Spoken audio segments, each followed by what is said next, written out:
What's up, my central unit? Is the Central Man here. So this is going to be my review on WWE Wrestlemania 26. This show was at the University of Phoenix Stadium in Glendale, Arizona. I'm guessing it's outside of Phoenix. And I'm guessing last week, this past week was the 10-year anniversary of this pay-per-view. The commentators for the show were Michael Cole, Jerry the King Lawler, and Matt Striker. The attendance for the show was 72,219, and they're kind of getting close to trying to attempt to break the WrestleMania free attendance. That's still 93,000. And also the tagline for the show is "Get all fired up." Anyway, so we're gonna start with the dark match first. So the match on the dark match, I'm guessing it's on basically the WrestleMania 26 DVD. You know, you get to see the Battle Royal, and it's just a crappy, meaningless Battle Royal. You know, I'll get to the participation in this Battle Royal. You got the Hart Dynasty, Crime Time, Luke Gallows representing the Straight Edge Society, Great Khali, Yoshitatsu, Tyler Rex, Santino Marella, Jimmy Wang Yang, and I'm guessing this is one of Jimmy Wang Yang's final appearance in the company. Slam Master Jay, that is the formerly known as Jesse, Kalen Croft, Trent Beretta, and Chov Guerrero, Mark Henry, did I say Great Khali? Yeah, Great Khali, Funaki. He entered this Battle Royal as Kung Fu Naki, crappy name. Goldust, Finley, also his final appearance one of his final appearances in the company. Carlito, same final appearance in the company before heading out. Vince Archer, Zack Ryder. Anyway, and Yoshitatsu won this Battle Royal. It didn't really mean anything. Glimpses of the Andre the Giant Battle Royal, that set up 4 years later. Anyway, so it was just Anyway, so we're gonna start with the opening match. The opening match for the show, we got the WWE Unified Tag Team Championship match. We got Sheamus defending the belt against John Morrison and R-Truth. Sheamus is the Miz and Big Show. And the backstory is that Sheamus won the tag team titles on a Raw against DX. So that's the reason why they won the tag team belts. Yeah, this match sucked. This is the opener for WrestleMania 26. The match was short. It was only about 3 minutes. Basically Big Show dominate this match. You had Big Show kind of one moment of the match had thrown R-Truth near the ring post. John Morrison was going for Starship Pain, but Big Show kind of dragged the Miz out of the ring. Big Show kind of knock out John Morrison, pin John Morrison, and Sheamus retained the tag team titles. Yeah, it was shit.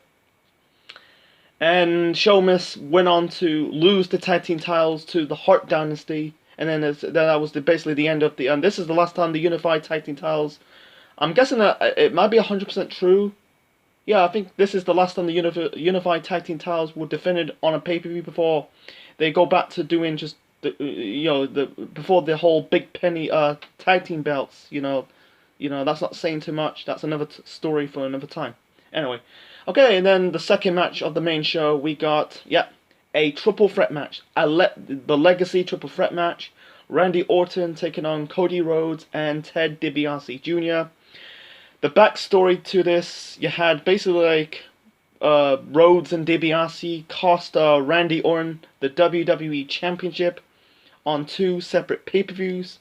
Costing them at the Rumble. I think Cody cost Orton the title at the Rumble, and then at the Elimination Chamber the previous months before WrestleMania 26, you had basically I'm guessing DiBiase eliminated Orton, so you had and then on a Raw, you basically Randy Orton turned them both to really turn their backs on both Rhodes and DiBiase.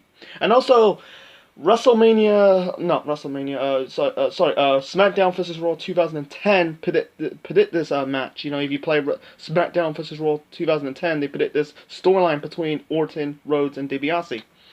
Anyway, yeah, this match was okay for what it is. And it was confusing. It was supposed to be a triple threat match, but unfortunately, this is like the moments of the match. It was mostly a handicap match between you basically had Rhodes and DiBiase kind of working on Orton, and also like some moments of the match, like you had, I think Rhodes basically Ted is about to pin Orton, and Cody kind of like broke the pinfall. And then when Cody tried to pin Orton, Ted kind of broke up the pin, and then they both had basically going each other's throats, pushing and shoving, and then all of a sudden they kind of like snap, and then they're fighting each other, and that basically this was officially the end of Legacy, totally against the storyline. And then Orton had the advantage. They hit but Orton hit the both DDTs on the ropes on both Rhodes and DiBiase.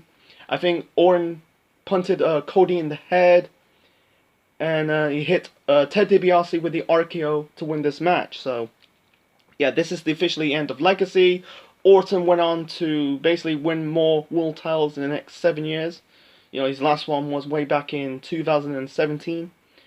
For Cody, you know, he had a good run in WWE. You know, after that he was, you know, teaming up with Drew McIntyre, you know, win the tag team belts, but that was forgettable. He became Dashing Cody Rhodes, Undashing Cody Rhodes with the mask. That was another crappy gimmick.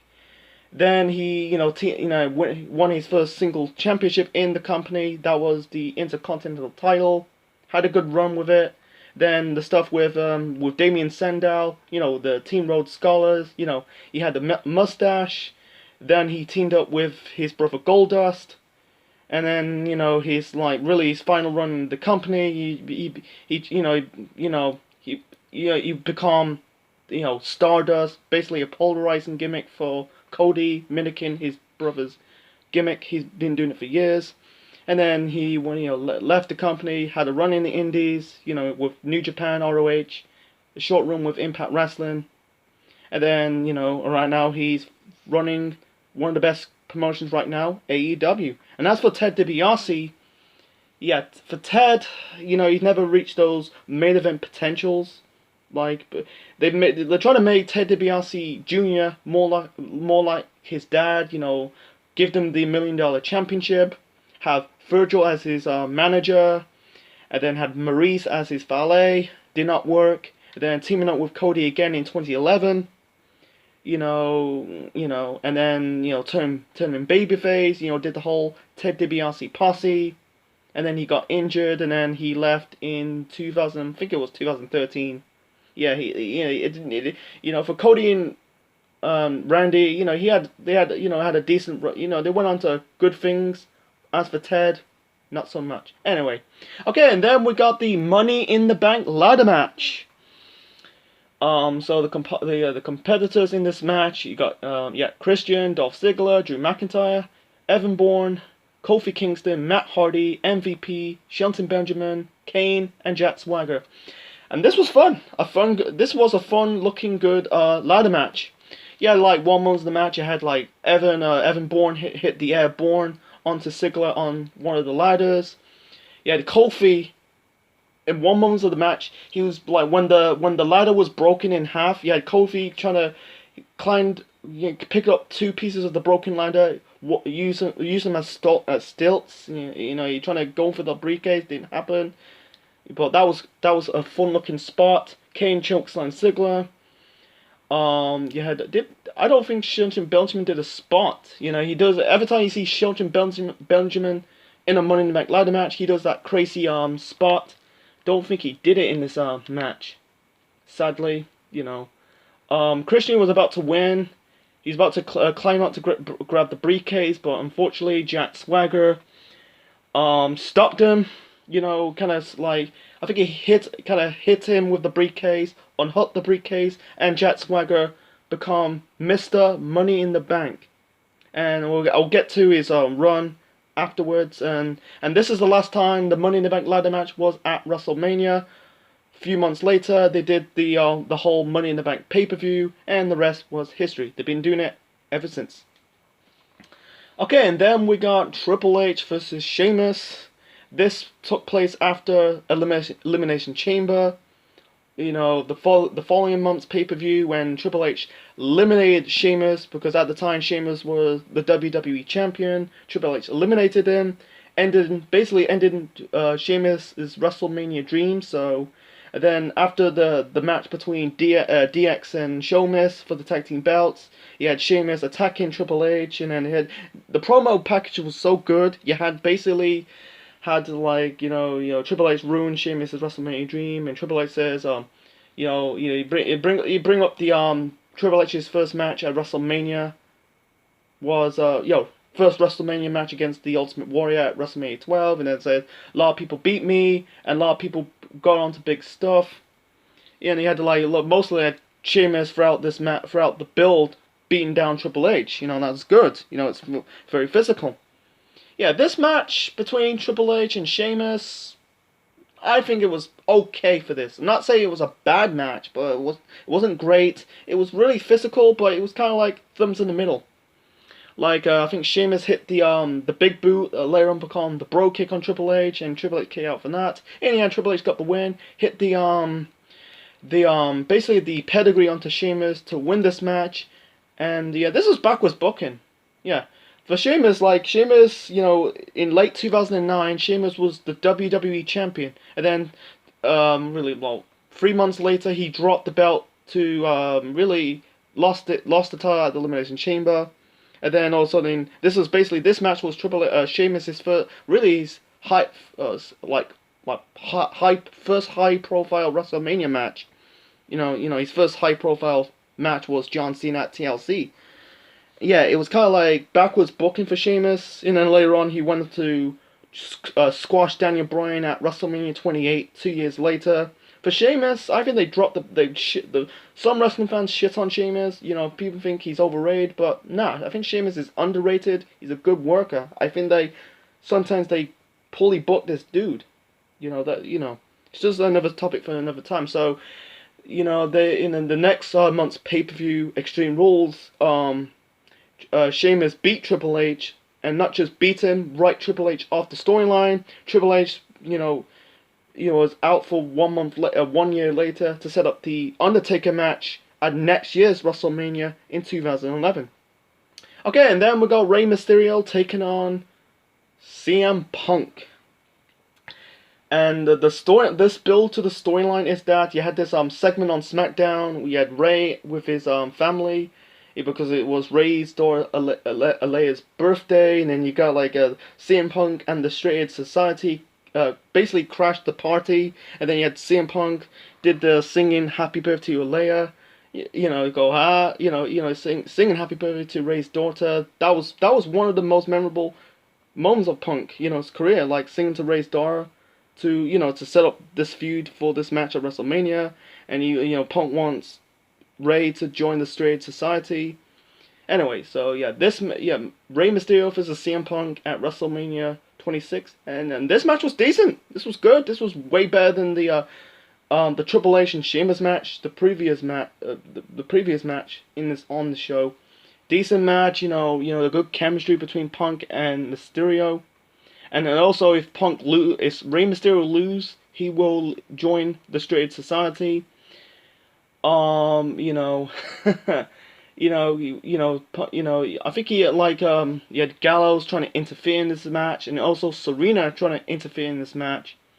I think Mysterio, I think they blocked the GTS attempt, refers to the 619, hit it on. I think he hit it on Punk, hit the Diamond Splash onto CM Punk to win this match, and then the feud continued. They had I think he had a hair match at Extreme Rules that CM Punk won, and then the rubber match at Over the Limit in May that year. It was it's hair versus joining the Straight Edge Society. Rey Mysterio won this match, won the feud, and Punk had to force to shave his long hair, and then with the mask, Anyway, that match was fun. And then we got Bret Hart versus Vince McMahon in a no holds barred match. I'll get to the story. I'll get to it later on or shortly. Bret came back. He came back to the WWE. For the first time since really his first WWE appearance since the Hall of Fame in 2006. But first on WWE television since the Montreal Screwjob. Basically, they already buried the hatchet behind the scenes, but they did this in live screen on TV. They thought they were gonna bury the hatchet. Vince kick Bret in the balls, blowed him, and then Bret challenged Vince for a match at WrestleMania, but Vince rejected, saying you deserve to be screwed. And then Bret basically faked the car accident to fake the leg injury because he basically injured his leg in a car accident. And then I'm not gonna go into it. You just type in Bret Hart, Vince McMahon contract signing. It was good. He had Austin as as a guest star. He didn't really appear at WrestleMania 26, damn shame. But it's what it is. Anyway. So, yeah, this match sucked. This match sucks. You had basically, this is supposed to be a no-holds-barred match. Instead, this is a no-holds-barred lumberjack match. You basically had Bret and his family, including, the Hart dynasty. They thought they were going to screw Bret again, but instead, the Hart family turned on Vince. Like 1 month of the match, you had basically the Hart dynasty. I think it was Tyson Kidd and David Hart Smith. They hit the heart attack onto Vince outside of the ring. I think Natalya smacked Vince during this match. It's basically just hitting him with chairs, teasing with a shot shooter, and basically Bret managed to lock the sharpshooter onto Vince, and Vince just tapped out. Fucking terrible. 11 minutes. Vince's matches at WrestleMania between Shawn Michaels at WrestleMania 22 and Vince versus Hulk Hogan at WrestleMania 19 were way better. But this was a squash match. And Aaron Ray from NoDQ.com said there's rumors that there was supposed to be a tag team match between Cena and Bret versus Batista and Vince, but that never went to happen. So Bret got the win. Vanquished the demon, slayed the beast from for the past 13 years, and this was the end of the Mr. McMahon character as you know it, because the character was demoralized after that. He was only making part-time appearances. He got written off after the Nexus attacked him. Because everyone knows the Mr. McMahon character. It came out after the Montreal Screwjob, became this evil authority figure, forcing the woman to bark like a dog, the Kiss My Ass Club.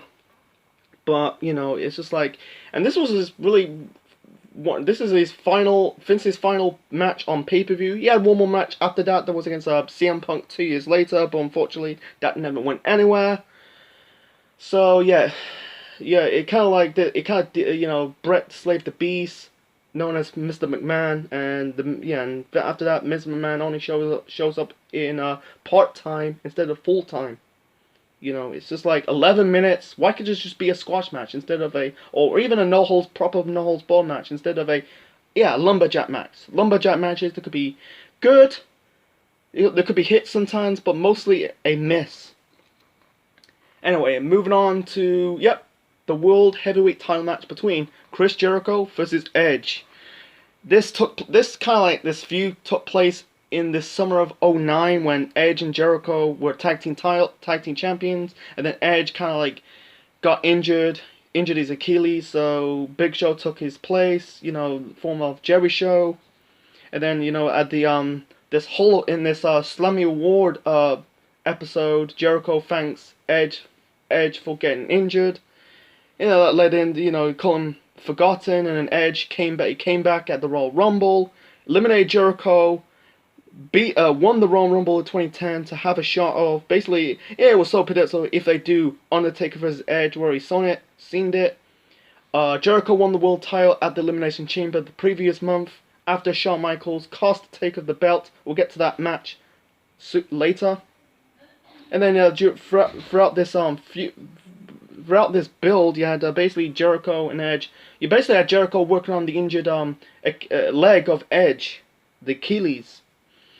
Yeah, this match was decent. You know, like throughout the whole match, you had Jericho trying to work on the leg, hit the multiple cold breakers on Edge once or twice. He kicked out. I think Edge kicked out the shot from the title shot to the head. You know, but you know, and after that, he was going. I think Jericho managed to hit Edge with the cold breaker for the third time to win this match, and retain the world title.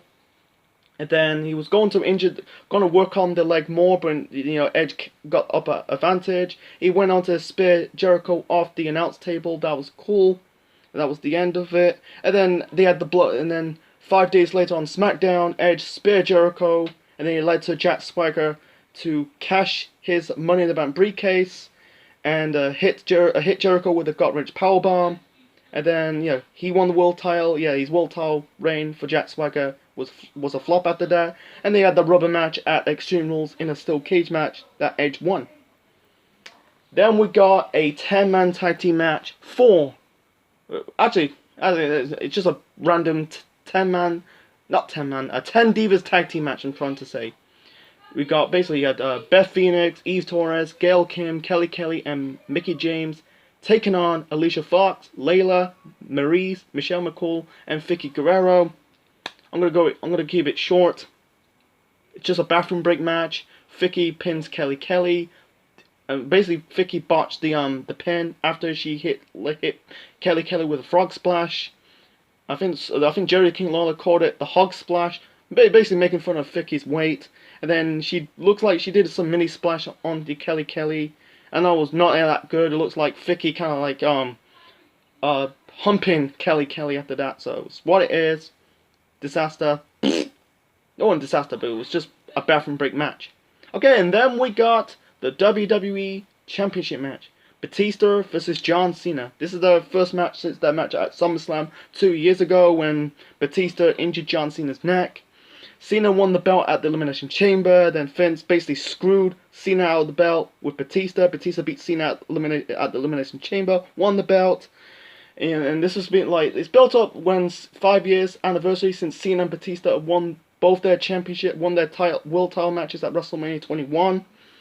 And then Batista did the funny thing, kind of dissed Cena, like you could be, what was it, kissing babies and hugging fat girls. And then he did his mimicking of John Cena. It's like, you can see me. You want some? Come and get some. That was the build up to this match, and this match was good. This was better than our match at SummerSlam. Physical. Like I think Cena kicked out the Batista bomb. I think Batista kicked out the AA. Cena did a fine knuckle shuffle on the top rope. I think he hit like this same leg drop, but Batista countered it. I thought Cena injured his neck again, but he didn't. Lucky, it was very ugly. In the end, Cena hit the locked in the STF on Batista. Batista tapped out. Cena regained the WWE title. And then after that, the feud continue in April and May. They had the last man standing match at the Extreme Rules, and then the I Quit match at Over the Limit. And then they let Batista, said I quit the company, and then he came back in 2014 and 2019. So, I think this was good. And then we got basically the match of the night. Actually, gotta be match of the night. We got The Undertaker versus Shawn Michaels. This is the rematch from WrestleMania 25. It, and then at that Slammy Awards episode of Raw, Shawn Michaels wants to challenge The Undertaker for a match for the streak at WrestleMania, but Undertaker rejected it. So Shawn Michaels won the attempt to win the Royal Rumble, but he got eliminated by Batista. Went on to do to super kick the referees, and he got obsessed, cost DX the tag team titles. So he cost, Shawn Michaels cost The Undertaker the world title at the Elimination Chamber the previous month. So, and also, this is a notice, so Undertaker accepts Shawn Michaels' challenge, but he has to put his career on the line, so it's streak versus career. And also, they added another stipulation of this match that this is a no disqualification match. So it is if no disqualification, no countouts. So anyway, this match was really good. You know, I think throughout this match, you had Undertaker injured his knee, like he did like an old school on the top rope, injured his knee, and then Shawn Michaels worked on the leg of the Undertaker. He locked him with the figure 4 leg lock. I think he locked him with the ankle lock. I think he kicked out this. I think he kicked out not one. I think it was two. Sweet Chin Music. Take a kick out from that. Undertaker hit a tombstone power drive onto Shawn Michaels outside the ring. That was sick. But it was a really good match. I think it's one of the best matches of the streak. Like I think he did the no, he didn't do the pattern and dive. I thought it was like he did it, but his leg was hurting him. In the end, he had Taker basically take off this took off his singlet, tell him to stay down. Oh yeah, and also Taker locked Michaels with the Hell's Gate, but Taker countered it into a pin. I thought Shawn would win, but instead it was back and forth. Someone needs to give up. Shawn smacked Taker. Taker hit him with another tombstone power driver. Won this match, and Undertaker was 18-0, and this was the official end of Shawn Michaels as a wrestler. And then afterwards, they both hug. Shawn got inducted in the Hall of Fame in 2011. And then he came out of retirement in 2018 in that crown jewel match between the Brothers of Destruction versus DX. That was disappointed. So the original the teaser of a Shawn comeback years later, set up with supposed to be Shawn Michaels versus Daniel Bryan, never happened, or Shawn Michaels versus AJ Styles, never happened. It's just that's another story for another time. So this match was really good, showing emotion. I don't know which one's better between the first match at WrestleMania 25 or this match at WrestleMania 26. So it's just what it is. So the final, for this rating for this match. So my rating for WrestleMania 26, I'm gonna give it 7.5 out of 10.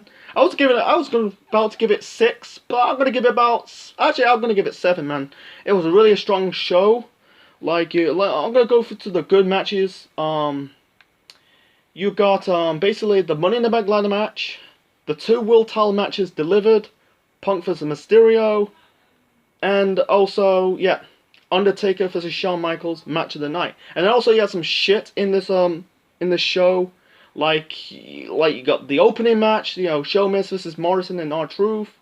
The Legacy Triple Threat match was not that good. It was okay. Same as Triple H and Sheamus. It was an okay match, but nothing special. It was what it is. Bret versus McMahon was basically a squad. Basically, Bret's battering Vince for the next 10 minutes or 11 minutes. And also the Divas tag team match was basically a bathroom break match. So, okay, that was my review of WrestleMania 26. Hope you like it. Leave your thoughts in the comment section below. Smash the like button. Subscribe to the Century Man Network on YouTube. If I'm doing another WrestleMania review, I'll probably do. Actually, I'll probably do the following year's WrestleMania. WrestleMania 27. This is the Central Man officially signing out.